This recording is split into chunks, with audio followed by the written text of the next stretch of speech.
In this video, we're going to discuss how the program make a decision.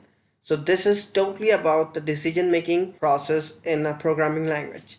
So the very simple one that we will gonna start with is the if condition. So let's get started.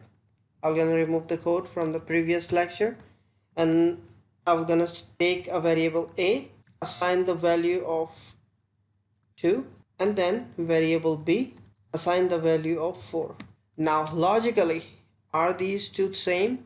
No. So if I will gonna ask the system or our program to check whether the value in A and value in B are same or not, so for that we have a condition building process where we check in our system whether a condition is true or false. For that we have a if condition statement here, and here we can check the syntax is simple. Almost every programming language use the same syntax.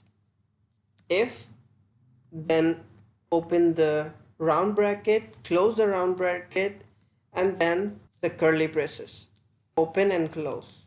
Here the condition goes, if let's say a is equals to b. Now this condition will check whether the variable value that we have a and b are equal or not. If equal, we are just gonna print both are equal. Let's say this is what we will gonna print. Save it, come back, refresh. Nothing is printing out because the value is not true. So let's say now we will gonna use if a not equals to b. So if you remember our lecture about the operators, for not conditions we use not equals. We can use this or either this. So now if we will gonna check both are not equal, save it, come back, refresh, both are not equal. Perfect. So now we will gonna discuss all the other logical operators that we discussed in the different lecture. So there was another one in which we were saying if a less than b. Instead of writing again and again, let's say condition is true, so you would be able to see it. Yes, condition is true because a, which is 2, is less than b. But now if we change it to greater than, it will not gonna work. See, empty. And there was another one which was less than equal to. Let's say you have 2 less than equals to 4. This condition will be true.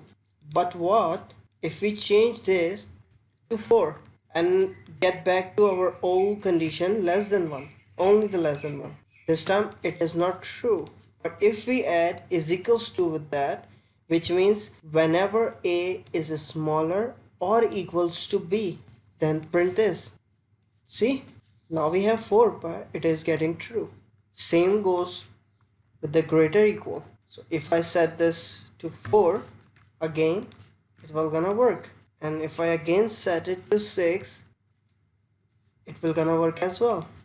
But if I set it back to 2, this time it will not gonna work because 2 is not greater than 4.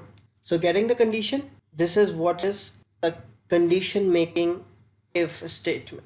Through that if statement, you can write all sort of logic building in your application, and you can make it a very efficient decision making application. You will gonna use the if condition throughout your entire career. It is the most important and common term that you use in your program.